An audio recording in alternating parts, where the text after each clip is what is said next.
Baik, Assalamualaikum warahmatullahi wabarakatuh. Om Swastiastu, salam sejahtera buat kita semuanya. Salam kebajikan, Rahayu. Kita bertemu lagi di sesi kedua mata kuliah manajemen keuangan. Di dalam sesi kedua ini kita akan melanjutkan apa yang sudah kita bahas di sesi pertama. Di sesi pertama kita sudah menyampaikan ataupun membahas mengenai tujuan dan juga fungsi manajemen keuangan. Di mana manajemen keuangan ini adalah salah satu materi kuliah wajib untuk prodi bisnis digital. Ya. Jadi manajemen keuangan itu adalah ilmunya, fungsinya, manajemen keuangan dan personalnya atau orang yang menjalankan pucuk pimpinannya disebut dengan manajer keuangan. Nah, di situ sudah kita sampaikan pada saat sesi pertama kemarin apa saja fungsi dan tujuan dipelajarinya manajemen keuangan. Secara umum, manajemen keuangan itu menyangkut segala hal ihwal tentang keuangan di dalam suatu perusahaan atau organisasi, yaitu menyangkut terkait perencanaan keuangan, kemudian penggunaan keuangan, kemudian pelaporan dan evaluasi keuangan. Pada kesempatan sekarang, sesi kedua, kita akan membahas mengenai perencanaan, yaitu terkait dengan sumber-sumber keuangan. Jadi ini berlaku untuk perusahaan yang baru mau berdiri atau baru berdiri ya, atau perusahaan yang sudah berjalan tetapi setelah evaluasi ternyata diperlukan tindakan-tindakan dari manajemen keuangan, maka ini bisa dijalankan. Baik, kita akan mulai materi kita. Saya akan tunjukkan slide-nya.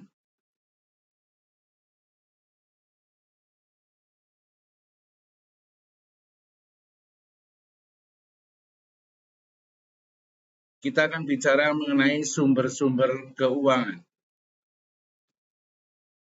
Sumber keuangan ini sebenarnya apa sih gitu kan? Jadi sumber keuangan adalah sumber pemasukan atau sumber keuangan yang dibutuhkan oleh perusahaan. Dalam hal ini, seperti saya sampaikan tadi, bisa untuk perusahaan yang baru mau akan didirikan atau kepada perusahaan atau organisasi yang sudah berjalan. Nah, di dalam sumber-sumber keuangan ini, kita bisa bagi menjadi dua kategori umum. Yang pertama adalah sumber keuangan internal. Artinya sumber keuangan yang berasal dari dalam perusahaan sendiri atau dari dalam organisasi. Kemudian ada sumber keuangan eksternal. Coba kita perdalam lagi seperti apa maksudnya.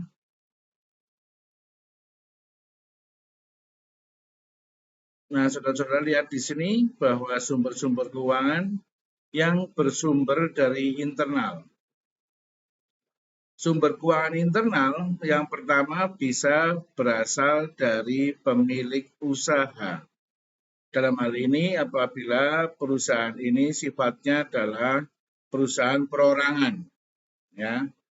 Jadi yang dimiliki oleh personal atau dimiliki oleh satu orang. Jadi kalau misalnya perusahaan membutuhkan tambahan uang atau tambahan modal, ini bisa bersumber dari pemilik usaha. Berupa apa? Yaitu setoran modal pada perusahaan atau perorangan. Pada perusahaan perorangan ya maksudnya. Jadi prosesnya bisa lebih sederhana karena biasanya untuk perusahaan perseorangan ini, pemilik juga sekaligus sebagai manajer keuangan. Sehingga apabila perusahaan membutuhkan setoran modal, pemilik langsung mengetahui dan dia bisa langsung mengeksekusi dengan cara menyetor secara langsung ke rekening perusahaan. Ini adalah sumber internal yang pertama. Kemudian sumber internal yang kedua adalah dari pemegang saham. Itu setoran modal pada perusahaan yang biasanya berbadan hukum.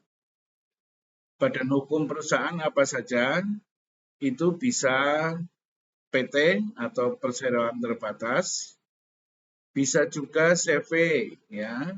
Kalau CV mungkin ini sudah umum, teman-teman pasti sudah tahu. Kemudian ada lagi badan hukum firma dan lain sebagainya. Artinya di dalam perusahaan ini, pemilik perusahaan biasanya terdiri dari lebih satu orang. Artinya perusahaan yang berbadan hukum ini biasanya terdiri dari 2 orang atau lebih yang masing-masing menyetorkan modalnya di awal pendirian dalam bentuk saham. Nah, pada saat perusahaan membutuhkan tambahan modal atau tambahan uang, di perusahaan yang berbadan hukum ini bisa dilakukan dengan menerbitkan saham baru tetapi diterbitkan atau dijual kepada internal pemegang saham yang sudah ada. Ya. Ini misalnya saya bekerja sama dengan 2 orang teman saya misalnya. Kemudian perusahaan ternyata membutuhkan tambahan modal dalam bentuk uang. Maka saya akan menerbitkan saham baru, tapi saham baru itu hanya khusus untuk internal pemegang saham yang sudah ada. Artinya saham baru tadi tidak dijual kepada orang luar perusahaan. Ini adalah salah satu bentuk sumber internal keuangan atau modal perusahaan. Yang berikutnya, sumber internal yang lain adalah berasal dari akumulasi laba. Ini juga biasanya dijalankan di perusahaan-perusahaan yang berbadan hukum atau berbentuk badan usaha seperti PT, CV, dan lain-lain. Karena di dalam laporan keuangan perusahaan yang berbentuk badan hukum ini, biasanya di dalam neraca itu dicantumkan namanya laba ditahan. Laba ditahan adalah akumulasi atau jumlah laba yang diperoleh oleh perusahaan dari tahun ke tahun dan tidak semuanya dibagikan sebagai dividen atau laba pemilik saham. Sebagian ditahan atau tidak dibagikan dalam pos namanya laba ditahan. Nah, akumulasi laba ditahan ini bisa jadi sepanjang bertahun-tahun sudah dilaksanakan akan menjadi besar jumlahnya. Nah, jumlah ini bisa dipakai sebagai sumber internal tambahan modal atau tambahan kas. Jelas ya untuk yang akumulasi laba. Nanti teman-teman bisa melihat contohnya pada saat kita membahas mengenai laporan keuangan, nanti akan saya tunjukkan yang mana yang namanya laba ditahan. Sumber internal berikutnya atau yang keempat adalah hutang kepada pemilik atau hutang kepada pemegang saham. Artinya dalam menambah modal atau kas perusahaan, ini bisa dalam bentuk pinjaman kepada pemegang saham. Kalau tadi kan yang pertama yaitu setoran modal. Yang kedua juga setoran modal. Kemudian yang ketiga adalah akumulasi laba. Yang keempat ini adalah hutang. Jadi perusahaan hutang kepada pemilik usaha atau pemegang saham. Dalam hal ini nanti akan dibuku bahwa perusahaan hutang kepada pemilik usaha atau kepada pemegang saham. Itu adalah sumber-sumber yang internal. Sumber keuangan internal yang terakhir adalah penjualan aset. Bisa saja perusahaan pada saat membutuhkan tambahan modal atau membutuhkan keuangan, membutuhkan uang cash gitu ya. Dia tidak minta setoran modal dari pemilik atau pemegang saham, juga tidak pinjam kepada pemilik atau pemegang saham. Kemudian akumulasi labanya juga mungkin belum cukup, sehingga cara ataupun sumber yang tadi kita bahas 1, 2, 3, 4 itu tidak bisa dijalankan. Maka salah satu alternatifnya adalah dengan cara menjual aset. Aset adalah harta perusahaan. Ya, bisa berupa aset atau aktiva lancar maupun aset atau aktiva tetap. Contoh aktiva tetap salah satunya misalnya kendaraan, mesin-mesin, tanah, atau juga bangunan, bisa seperti itu.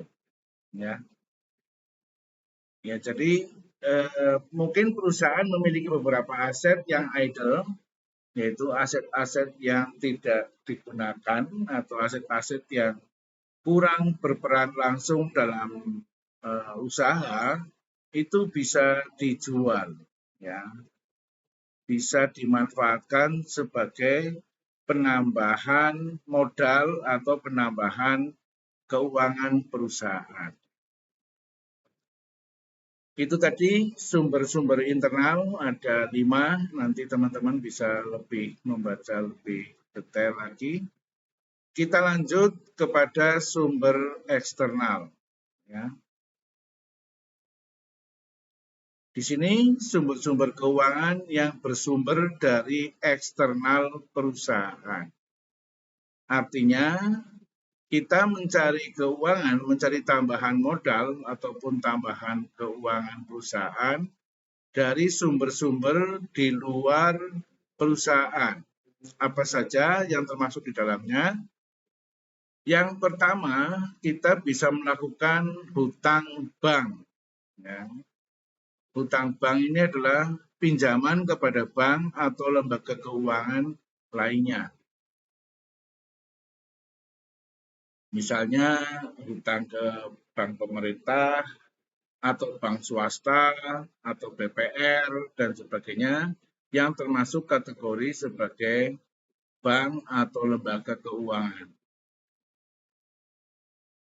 Sumber eksternal kedua, ini bisa kita laksanakan dengan hutang pada pihak ketiga.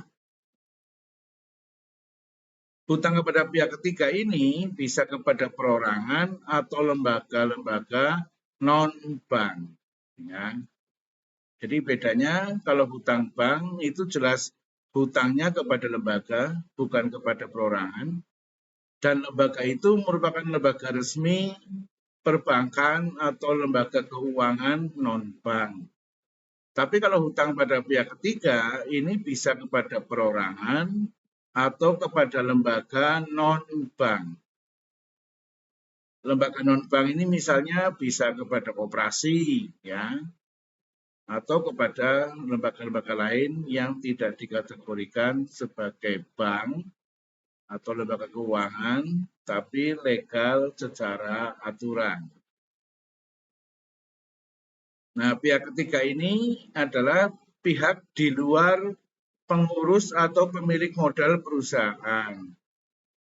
Ya, jadi kepada pihak-pihak bukan yang terlibat ataupun bukan pemilik perusahaan. Yang ketiga, sumber eksternal adalah penerbitan saham baru. Jadi dalam perusahaan yang berbentuk perseroan terbatas atau PT, permodalan perusahaan itu dalam bentuk saham-saham. Saham itu apa? Nanti akan kita bahas di penjelasan berikutnya. Kita sepintas dulu bahwa perusahaan yang baru mau berdiri biasanya akan menerbitkan saham baru ya, yang dijual kepada investor atau kepada pihak-pihak yang tertarik untuk ikut berinvestasi sebagai penanam modal atau sebagai pemegang saham perusahaan. Ini yang ketiga. Kemudian yang keempat, sumber eksternal bisa berupa merger usaha. Merger usaha ini adalah menggabungkan dua atau lebih badan usaha. Jadi misalnya perusahaan kita ini sudah kekurangan modal dan sumber-sumber lain sudah sulit untuk kita mintai atau kita tawarkan kepada pihak lain, nggak sulit. Salah satu cara berikutnya adalah merger. Misalnya menggandeng beberapa perusahaan lain untuk bergabung, melebur jadi satu ya.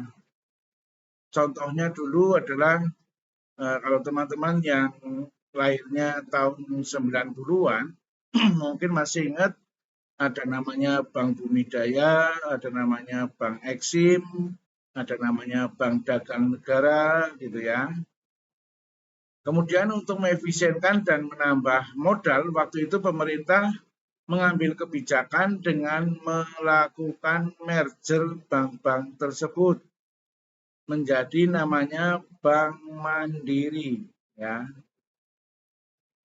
Bank Mandiri adalah hasil merger dari beberapa bank pemerintah dengan tujuan untuk menambah modal perbankan supaya lebih kuat.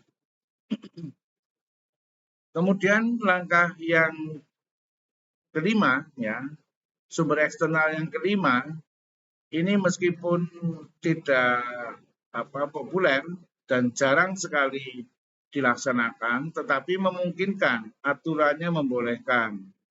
Berupa apa? Yaitu berupa gadai aset. Mungkin teman-teman sudah familiar dengan istilah pegadaian. Mungkin selama ini kan teman-teman memahaminya, pegadaian itu hanya untuk perorangan. Padahal pegadaian itu bisa juga untuk badan usaha. Jadi daripada asetnya dijual, mungkin karena butuhnya hanya jangka pendek, tidak terlalu lama, atau juga tidak terlalu besar kebutuhannya, hanya untuk istilah kalau di Purwokerto buat nomboki gitu ya, nomboki mau nambal sebentar dan tidak terlalu besar, itu bisa dijalankan atau bisa dilakukan gadai aset. Ini juga memungkinkan sebagai sumber-sumber eksternal keuangan perusahaan. Nah, di antara beberapa yang sudah kita sampaikan dan sudah kita bahas tadi, saya akan membahas dua hal yang paling penting dan yang paling sering kita jumpai, yaitu terkait dengan saham dan sumber eksternal pihak ketiga. Itu berupa obligasi. Ini mungkin teman-teman agak asing dengan istilah obligasi, tapi ini sangat sering kita jumpai atau sangat sering dilakukan oleh perusahaan-perusahaan maupun oleh pemerintah.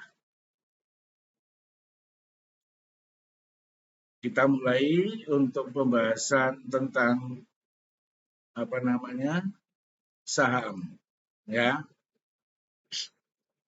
Seperti saya sampaikan, saham tadi adalah bentuk dari penyertaan modal dari para investor sebagai bukti kepemilikan modal atau bukti kepemilikan perusahaan. Di sini kita lihat bahwa saham adalah suatu dokumen berharga yang mampu menampilkan bagian kepemilikan dari suatu perusahaan. Artinya, saat seseorang memutuskan untuk membeli saham, maka sebenarnya orang tersebut sudah membeli sebagian dari kepemilikan perusahaan yang dibelinya. Misalnya, saya membeli saham misalnya PT Astra gitu ya, melalui pasar modal. Misalnya saya membeli 1 juta lembar saham dengan nilai per sahamnya misalnya 15.000. Berarti saya harus membayar uang 15 miliar. Nah, pada saat saya membeli saham PT Astra itu, kemudian prosesnya sudah selesai, artinya saya punya andil modal di PT Astra sebesar 15 miliar. Dari total saham PT Astra mungkin yang mencapai triliunan gitu ya. Artinya saya ada memiliki bagian dari kepemilikan perusahaan, meskipun kecil. Pengertian saham yang lain bisa juga diartikan saham sebagai suatu satuan nilai ataupun pembukuan dalam komponen finansial yang berfokus pada bagian bentuk kepemilikan suatu perusahaan. Itu adalah pengertian saham yang lainnya. Sedangkan pengertian saham secara sederhana adalah suatu alat bukti atas kepemilikan dari sebuah perusahaan. Ya, karena nanti pada saat saya membeli saham, itu perusahaan atau perusahaan yang saya beli sahamnya itu akan menerbitkan namanya sertifikat saham, ya, sertifikat saham. Nah, sertifikat saham itu bentuknya ya kayak piagam, kayak ijazah itu ya, yang menerangkan bahwa saya memiliki sejumlah uang sebagai modal di perusahaan tersebut. Alat bukti atas kepemilikan dari sebuah perusahaan, bentuk dari saham itu sendiri biasanya adalah lembaran kertas yang mana isinya menyatakan kepemilikan surat berharga tersebut adalah pemilik dari perusahaan yang membuat surat. Jadi saham ini termasuk dalam kategori surat berharga. Artinya surat atau bukti surat yang memiliki nilai intrinsik sesuai dengan nilai pasar saat itu. Itu adalah saham. Ya.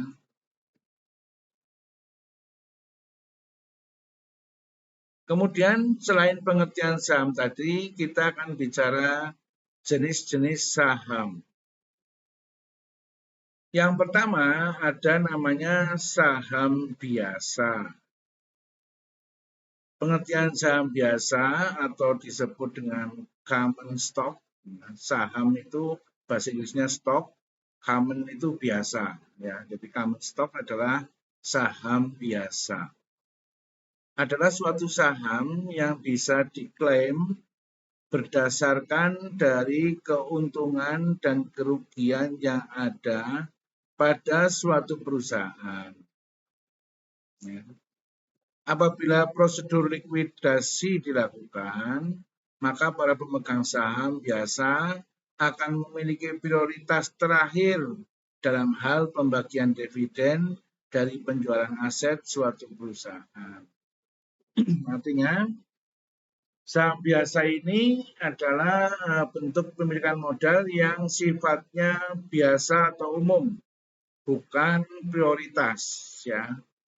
Sehingga konsekuensinya apabila perusahaan dinyatakan bangkrut atau dilikuidasi, maka pemegang saham biasa ini menjadi prioritas terakhir yang dibagi modalnya atau dikembalikan modalnya. Dalam suatu saham biasa, maka para pemegang saham memiliki kewajiban yang sifatnya terbatas. Artinya, saat perusahaan yang didanainya tersebut dinyatakan bangkrut, maka nilai kerugian yang ditanggung oleh para pemegang saham adalah sebesar nilai modal yang sudah disetorkan. Artinya, misalnya tadi dalam contoh tadi ya, misalnya saya membeli saham PT Astra sebesar 15 miliar, maka tanggung jawab saya terhadap perusahaan itu terbatas hanya sebesar 15 miliar sesuai saham yang saya miliki. Artinya apabila misalnya perusahaan tersebut dinyatakan bangkrut, terus dilikuidasi secara undang-undang, saya tidak perlu menyetor lagi kerugian perusahaan.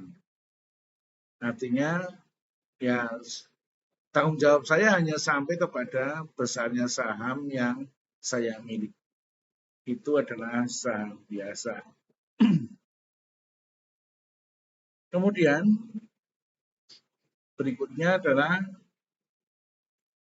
saham preference ya atau preference stock. Pengertian saham preference atau preference stock adalah suatu saham yang mana nilai pembagian labanya tergolong tetap dan saat perusahaan menderita kerugian, maka para pemegang saham preference tersebut akan diberikan prioritas utama dalam hal pembagian. Pembagian apa? Yaitu pembagian hasil penjualan aset perusahaan. Artinya apabila perusahaan dinyatakan bangkrut, kemudian dilikuidasi, aset-asetnya dijual, maka pemegang saham preference ini akan diutamakan untuk dikembalikan terlebih dahulu modal sahamnya atau mendapat prioritas sebagai pengembalian modalnya yang pertama. Saham preference ini mungkin akan terlihat sama dengan obligasi, yang mana adanya klaim terhadap laba serta aktiva sebelumnya, dividen yang tetap selama saham masih berlaku, mempunyai hak tebus dan juga bisa ditukarkan dengan saham yang biasa. Artinya jenis saham ini ada dua. Yang pertama tadi adalah saham biasa atau namanya common stock. Kemudian ini adalah saham preference. Saham preference adalah saham yang memiliki prioritas. Biasanya kalau untuk saham biasa atau common stock ini adalah saham yang diterbitkan pada saat pendirian perusahaan atau saham-saham yang dimiliki oleh pendiri. Tetapi untuk saham jenis preference stock atau saham dengan prioritas ini adalah biasanya saham-saham yang dibeli di pasar modal. Ya, misalnya dibeli di Jakarta Exchange ya, Exchange Stock ya. Atau teman-teman biasa menyatakan pasar modal Jakarta ya. Atau BEC, Bursa Efek Jakarta itu dulu. Sekarang namanya Bursa Efek Indonesia atau BEI. Itu adalah jenis-jenis saham. Ini kita bicara sepintas dulu untuk memahami saja pemahaman dasar tentang saham. Nanti terkait bagaimana menghitung dividen, bagaimana terkait dengan bunga dividen, nanti akan kita bahas di sesi-sesi berikutnya. Kemudian selanjutnya adalah manfaat dan keuntungan saham. Jadi apa sih manfaatnya kalau kita beli saham atau memiliki saham perusahaan tertentu gitu ya. Salah satu manfaat utama saham adalah saham bisa dimanfaatkan sebagai salah satu instrumen investasi jangka panjang atau jangka pendek. Jadi kita membeli saham itu seperti kita membeli sesuatu barang yang liquid ya, sesuatu barang yang mudah dijual kembali, baik jangka panjang maupun jangka pendek. Surat saham ini bisa diperjualbelikan ya, dan harganya bisa berubah-ubah setiap saat tergantung nilai pasar yang berlaku di bursa efek. Sehingga ini kadang-kadang juga cukup menarik para investor. Misalnya saya membeli saham-saham yang istilahnya saham yang laku keras gitu ya, saham-saham yang prime, yang cukup marketable, mudah dijual dan harganya relatif stabil atau cenderung naik. Maka ini bisa saya pakai sebagai sarana investasi. Karena pada saat saya beli misalnya tadi PT Astra ya, misalnya saya beli per saham pada saat harga 15.000. Mungkin beberapa saat kemudian saham PT Astra itu bisa saja naik menjadi misalnya 17.000 atau 18.000. Nah, apabila saya motifnya adalah untuk mencari untung, ya, pada saat harga naik saham itu akan saya jual. Yang tadinya pada saat saya beli harganya 15.000, pada saat saya jual harganya misalnya 17.000. Sehingga saya ada keuntungan 2.000 per lembar saham. Padahal saya punya 1 juta lembar misalnya ya. Sehingga total keuntungan saya adalah misalnya saya 1 juta lembar itu saya jual semua, keuntungan saya saat menjual adalah 2.000 dikalikan 1 juta lembar atau sebesar 2 miliar rupiah. Nah, kalau misalnya itu bisa dijalankan atau bisa dieksekusi dalam waktu pendek, maka itu akan menjadi model investasi yang cukup menguntungkan dan sangat menggairahkan. Sehingga teman-teman mungkin tidak asing lagi kalau sekarang juga banyak aplikasi-aplikasi untuk jual beli saham di App Store atau App Store ya, atau di model-model software aplikasi lainnya yang banyak sekali bertebaran di internet. Manfaat dan keuntungan saham berikutnya adalah bagi para investor yang memanfaatkan sahamnya sebagai investasi jangka pendek, biasanya mengharapkan adanya capital gain dari selisih harga jual dan harga belinya. Seperti contoh yang saya berikan tadi, saya beli saham seharga 15.000, kemudian saya menjual seharga 17.000, maka saya punya selisih keuntungan sebesar 2.000. Nah, 2.000 itulah yang disebut dengan capital gain. Hal tersebut tentu berbeda dengan mereka yang menggunakan saham sebagai instrumen investasi jangka panjang. Karena mereka akan lebih rutin membeli ataupun menabung uangnya untuk membeli saham. Apa yang mereka harapkan dari para investor jangka panjang? Untuk investor jangka panjang, selain berharap nanti harga sahamnya akan jauh melambung tinggi di jangka panjang, juga mereka berharap namanya pembagian keuntungan atau yang disebut dengan dividen setiap tahunnya dari perusahaan tersebut. Maka para pelaku investasi jangka panjang ini biasanya akan memilih saham-saham yang memiliki prospek usaha yang baik di mana diharapkan setiap tahun perusahaan mengalami keuntungan yang besar sehingga bisa membagikan dividen yang besar juga setiap tahun. Misalnya tadi saham Astra, misalnya kembali saya beli saham Astra tadi sebanyak 1 juta lembar. Misalnya tahun 2022, penutupan buku tahun 2022 misalnya, ini misalnya Astra punya keuntungan misalnya 7 triliun misalnya.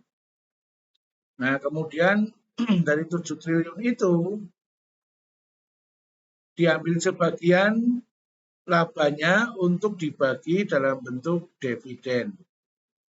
Misalnya dividen per lembar yang bisa diberikan misalnya adalah Rp250 atau katakanlah Rp2.000. Biasanya sih dividen tidak terlalu besar ya cukup saja. Misalnya Rp200 per lembar dividen yang dibagikan dalam tahun 2022 kemarin. Maka saya yang memiliki 1 juta lembar saham akan menerima dividen sebesar Rp200 dikalikan 1 juta lembar. Sehingga di akhir tahun 2022, penutupan buku tahun 2022, saya menerima dividen sebesar 200 juta. Nah, itu adalah keuntungan atau manfaat kita memiliki saham. Berdasarkan hal tersebut, maka terdapat dua keuntungan yang bisa didapatkan oleh investor ya, yang melakukan investasi saham. Keuntungannya apa saja? Ya, kita lihat. Yang pertama disebut dengan capital gain, tadi sudah saya sebut ya. Capital gain adalah profit yang didapatkan dari adanya selisih harga jual saham yang lebih tinggi daripada harga belinya. Setiap investor saham nantinya akan memperoleh keuntungan sesuai dengan besaran nilai saham yang sudah disetorkan. Sudah saya contohkan tadi. Kemudian manfaat berikutnya yang kedua adalah dividen.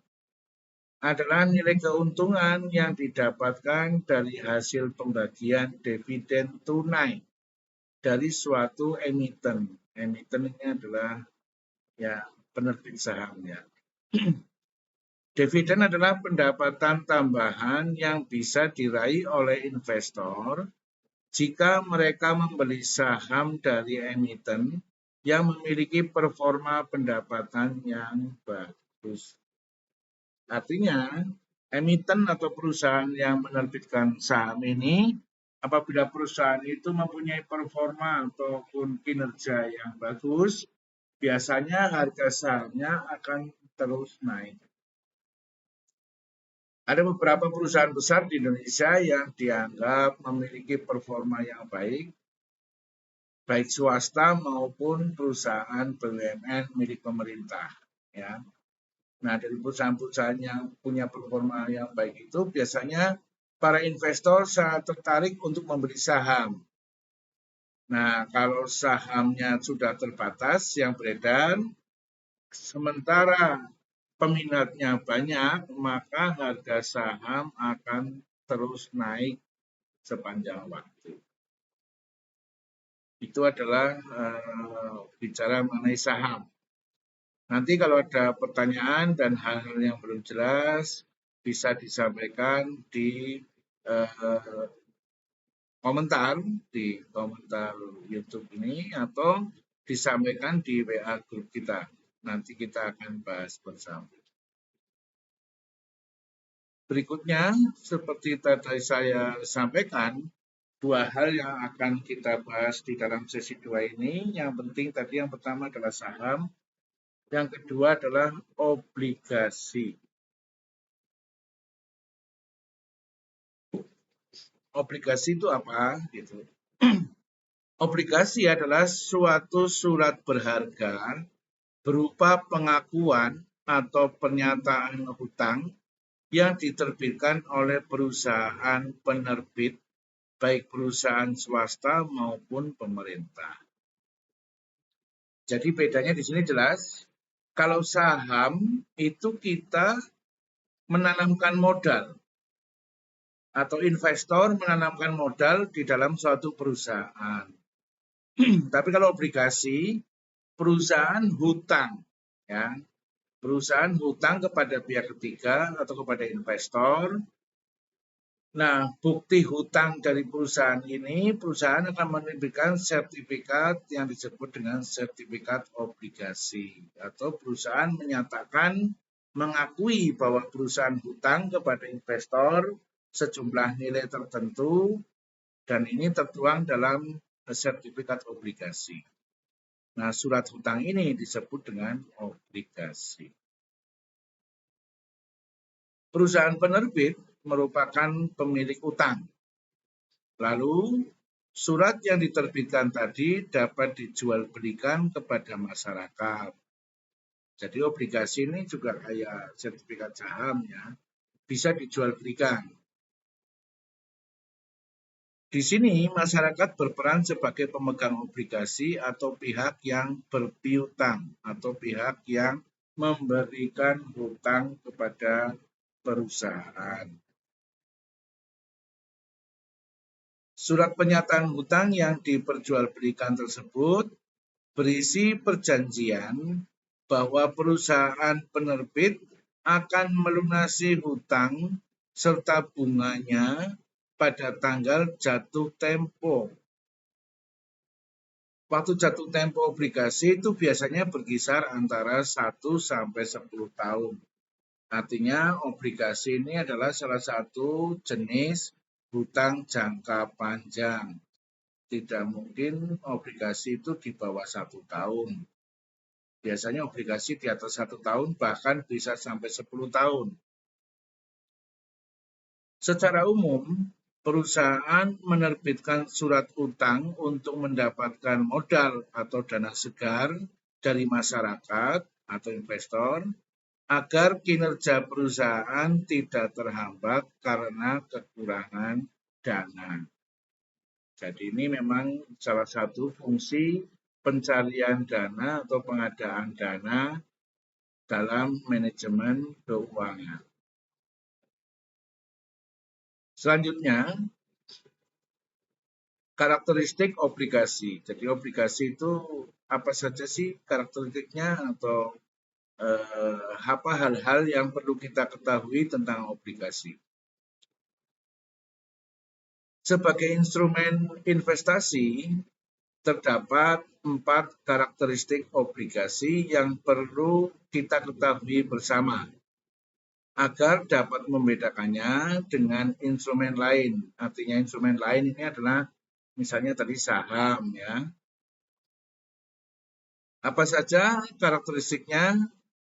Yang pertama adalah yang disebut dengan nilai obligasi.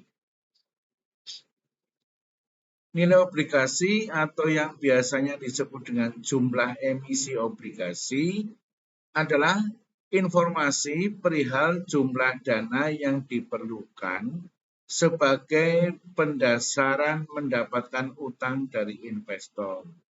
Ini bahasanya adalah bahasa keuangan, investasi keuangan.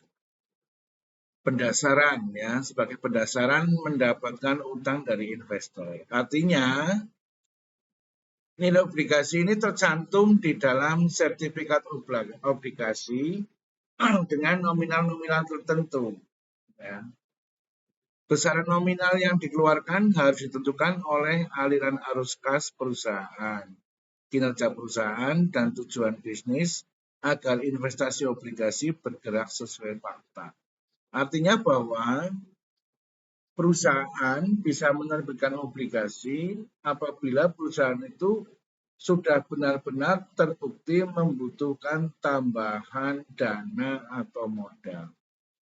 Jadi obligasi ini tidak bisa asal-asalan saja, misalnya manajer keuangan kepengen saldo modalnya tambah terus menerbitkan obligasi, itu nggak bisa. Jadi obligasi harus didasari atas perhitungan-perhitungan yang sudah dilakukan oleh perusahaan secara cermat sehingga membuat atau didapat kesimpulan bahwa perusahaan benar-benar membutuhkan tambahan dana. Misalkan perusahaan A memiliki proyek untuk membuat pabrik baru dengan biaya 1 miliar misalnya. Nah, dari nominal 1 miliar tersebut, perusahaan A bisa meminta bantuan modal dari masyarakat dengan menerbitkan surat utang atau obligasi. Nah, saat perjanjian berlangsung dengan calon investor, perusahaan A akan menjelaskan tujuan kerja, arus kas, serta kinerja bisnis agar investor percaya untuk menanamkan modalnya ke perusahaan tersebut. Biasanya perusahaan akan mengeluarkan semacam rilis atau laporan keuangan perusahaan yang terbuka dan akuntabel, dan kalau dijual di pasar modal itu sudah melalui pemeriksaan akuntan publik yang ditunjuk. Jadi tidak bisa sembarangan. Ini benar-benar harus atas dasar perhitungan yang matang. Karena ini menyangkut tanggung jawab uang masyarakat atau uang investor. Kemudian karakteristik yang kedua adalah kurun waktu obligasi. Obligasi adalah instrumen investasi yang memiliki rentang waktu mulai dari 1 tahun hingga 10 tahun. Namun, secara umum jatuh tempo surat obligasi adalah 5 tahun. Jadi meskipun secara teori obligasi itu bisa 10 tahun, tetapi biasanya yang umum dijual atau umum diminati para investor itu biasanya di jangka menengah, 5 tahun. Ya. Para investor lebih memilih surat utang jangka pendek sebab mempunyai tingkat risiko yang lebih rendah. Ya, kalau hutang kan bagi yang menghutangi semakin panjang jangka waktu hutang itu semakin beresiko. Kemudian karakteristik yang ketiga dari obligasi adalah coupon rate dan principal rate. Ini harus dipahami ya teman-teman. Principal rate adalah nominal dana yang perlu dibayarkan oleh penerbit surat utang pada pemegang obligasi saat masa jatuh tempo. Principal rate juga berkaitan dengan namanya redemption value atau nilai penebusan, maturity value, par value, atau face value. Jadi begini, yang disebut dengan namanya principal rate ya adalah jumlah nilai uang yang harus dibayarkan oleh penerbit obligasi kepada investor atau pembeli obligasi pada saat jatuh tempo. Jadi bedanya begini, kalau kita punya saham yang kita bayar itu nilainya bisa berubah-ubah setiap saat tergantung pasar.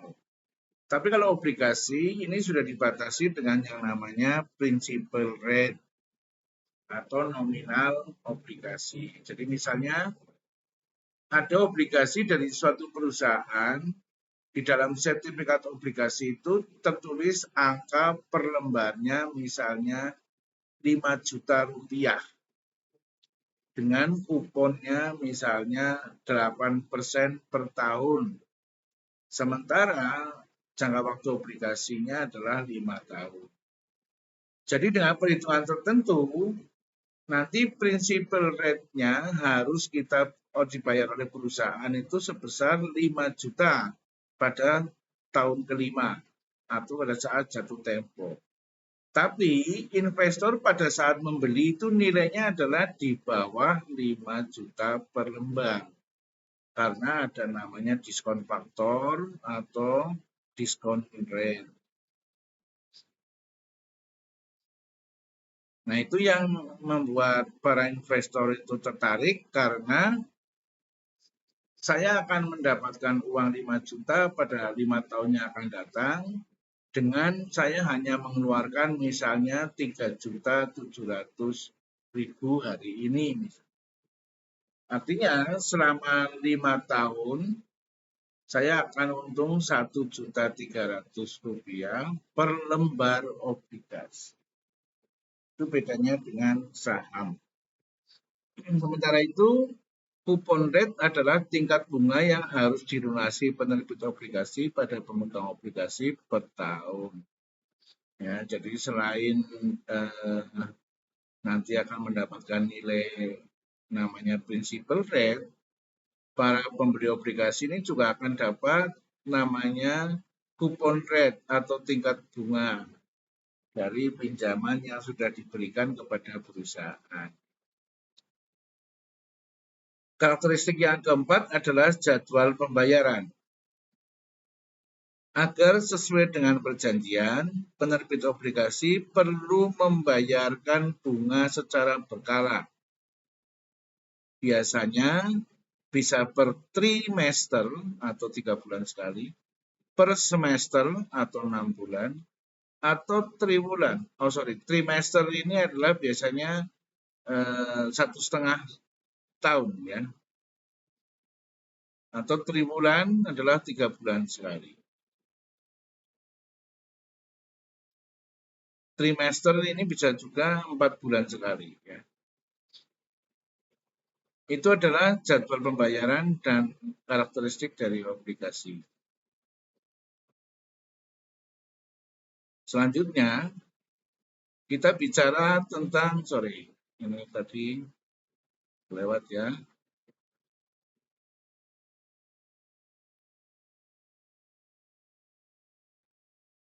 Kita bicara tentang bunga obligasi. Sebentar. Ini kita tadi sampai di setelah karakteristik. Nah, ini bunga. Saya ulangi lagi.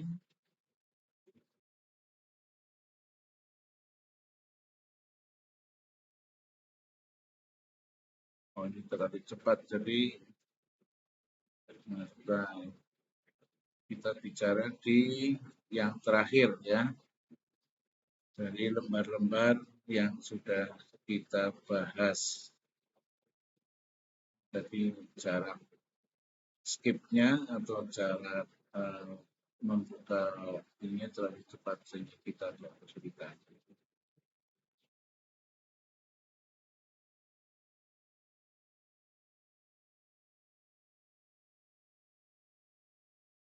Baik, ini dia.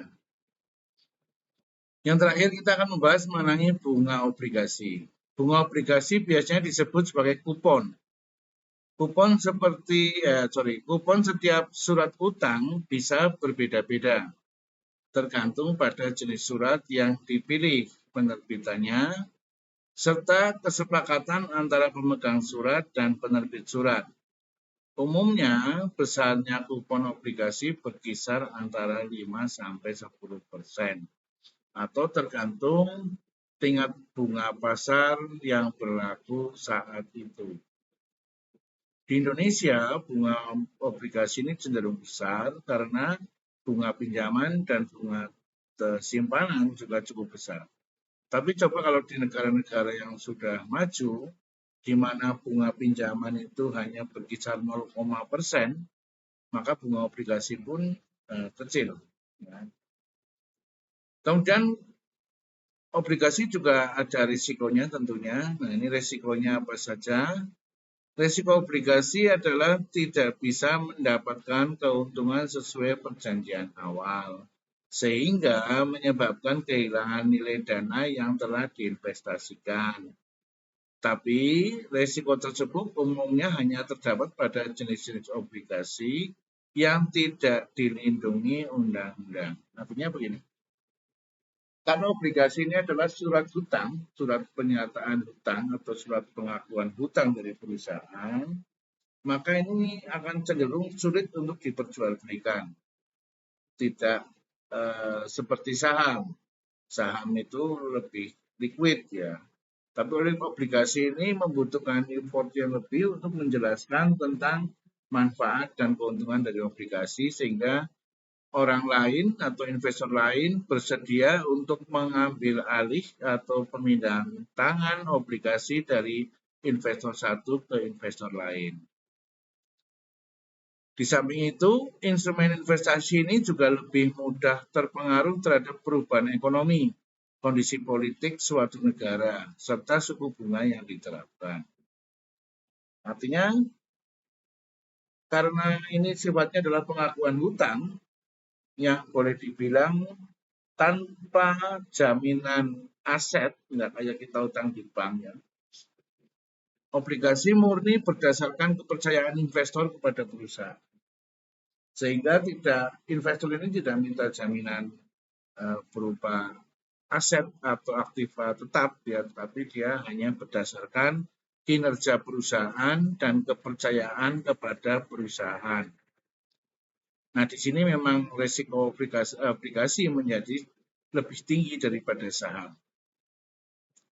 Pihak investor juga bisa mengalami kerugian apabila menjual surat utang dalam pasar sekunder sebelum jatuh tempo, sebab harganya berpotensi lebih rendah dibanding harga belinya. Artinya begini, pada saat ini sebenarnya obligasi bisa juga kita jual belikan di pasar sekunder atau biasa disebut dengan bursa ya, pasar uang gitu kan. Tetapi biasanya obligasi ini mempunyai nilai tawar yang sangat rendah terhadap investor-investor baru. Sehingga biasanya para penjual sentral obligasi ini cenderung rugi atau tidak mendapatkan keuntungan secara finansial. Itulah bedanya antara obligasi dengan saham.